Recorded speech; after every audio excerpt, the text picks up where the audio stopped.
Hey everybody, it's Neil and I have this smart Wi-Fi camera here. It is, I guess, BondFree is the brand. That's kind of some of the barcode information there. And it's indoor pan and tilt Wi-Fi camera. And it's one that screws into a light socket. So I'm going to show you guys how this all works. So this comes with a manual, comes with our little device, and that's what it comes with. So we have this, and that's what will screw into your socket. So it's kind of cool. So if you have a light socket up top, you're able to put it in there. Peel off the little plastic here. What I have a little sheet device. So this thing here for I can plug it into a regular wall outlet with one of these. So you just get those anywhere cheap.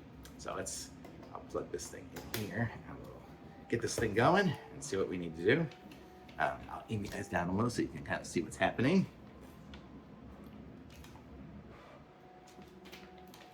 I'm going to need to install the app on my iPad here.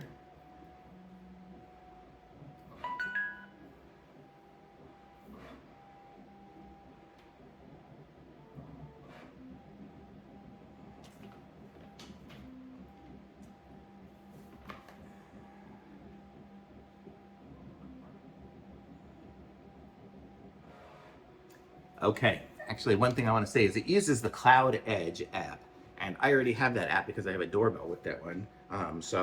But just install that app and create one here, and then we'll go and add a new device. Let's see how to do that here. We go plus, add a device. Okay, I had to set it up on my guest network because my internal network is set up with just different connections, but I got it on there, so it says connection successful now. So now I can say, where do I want it to be connected? And all these other settings here, but let's see if we connect it to it, what we get. So it's establishing our encrypted channel here.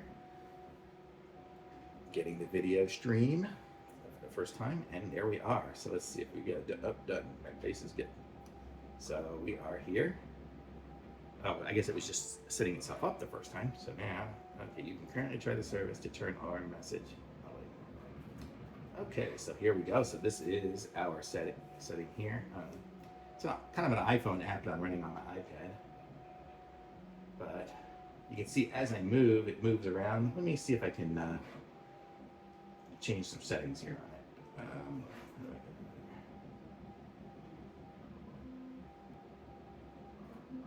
So there, now it's looking at it, upside up. And I think the way it works is you just kind of click where you want it to zoom to, and you can kind of see it's moving around as I move my finger around. So I can kind of aim where I want it to look at. If I want it to look at me, I think I got to keep going around a little bit more this way. Okay, I've kind of got it now. So you can kind of see there's me in the thing, and I can hear myself too. I don't know if you guys can hear me or not, but then you just kind of zoom it where you want to go. And my problem was before, see, there's the camera that I'm videoing this from. And then I can go down. And I was down too far that I worked my way into the body of the camera. So, but you can see it's a really amazing quality. I mean, I can zoom in on stuff and everything. So it's really good. So if you have this thing up in the ceiling somewhere, you got your view of everything. So how cool is that? So really super cool, super easy to do. I mean, I think you can also do it where you, wrong button. Where it sets it up, and you can have a little joystick kind of thing moving around. Can't remember from when I had it before, but you see the quality on this thing is just superb. I mean, I can practically read what it says there on the keyboard and everything. So very cool camera, super easy, and you see it just goes in with a light socket. So screw it in, and you saw I got it connected in like a minute. So super easy, very nice. Thumbs up.